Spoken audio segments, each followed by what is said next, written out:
Bismillah, alhamdulillah, wassalatu wassalam, ala rasulillah, assalamu alaikum wa rahmatullahi wa barakatuh everybody. I hope you're all doing well.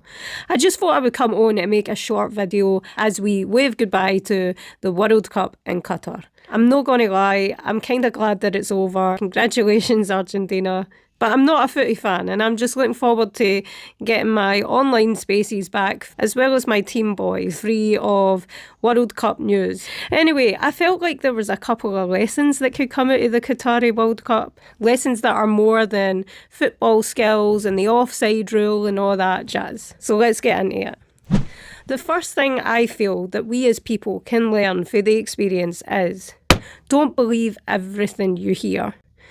What I noticed about the lead up to the World Cup is that there was a lot of fear-mongering going on. That because the World Cup would be in Qatar, that it wouldn't be like the other World Cups because of the restrictions on things like alcohol. That because it was a Muslim country, that all these restrictions were going to be oppressive to the otherwise free and liberated women of the world who would be visiting. Now, of course, no country is perfect, but you had a whole bunch of people from different countries saying that, you know, Qatar has these morals and these values, that their law and their rules are intolerant, and that in fact that they are the tolerant ones. They have the morals that are the models to be measured by. Ones that are free from racism and bias and bigots. And at the beginning, you saw people sort of feed into it a little bit. You saw TikTok videos coming out that were anticipating the no alcohol rules. You saw little rebellion attempts, you know, with their pals recording them. You also had a woman come out and post a video of her standing at a queue in an airport. There was a women-only queue, very normal in the Muslim world, and how that made her feel unwelcomed. But actually, as the World Cup went on, what you saw was people recognising the wisdom behind certain rulings and how actually they themselves are better off for having it. For example, with the whole non-alcohol thing, you had people coming out, grown men, saying that actually I've never enjoyed football in this way. Enjoyment of football had a certain level of dependency on alcohol. And then you had women coming out and say, you know, I've never felt so safe and secure and unharassed in a place, welcome in a place. The opposite to the fear-mongering that women are often fed in the non-Muslim world when it comes to Muslims. Alhamdulillah, people got the opportunity to see Muslims and Muslim nations firsthand, and how these laws of the lands don't live up to the stereotypes that they have been fed through TV show or movie baddies or mass media headlines. The second thing I felt that we could learn from the experience was insincere people will expose themselves in the end. For example, at the beginning of the World Cup,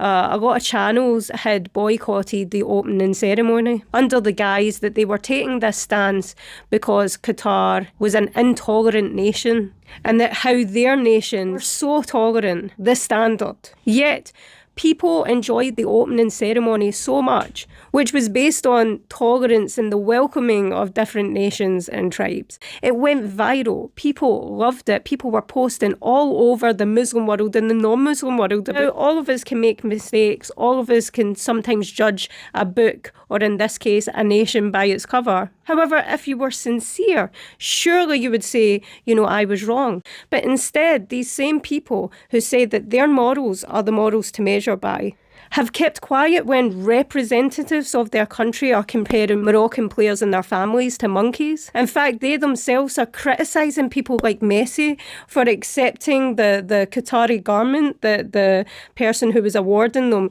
gave and put on him to honour that celebration of Argentina winning. A gesture of hospitality and acceptance and celebration. No Western country would be criticised if they themselves were to do such a thing. To me, this is something that doesn't have to be explained, and in fact, the outrage exposes their insincerity, and they should be absolutely ashamed of themselves. But alhamdulillah, people will see people for what they are, and this is definitely something that we've seen come out of the World Cup, that people are speaking against the stereotypes that they were previously fed.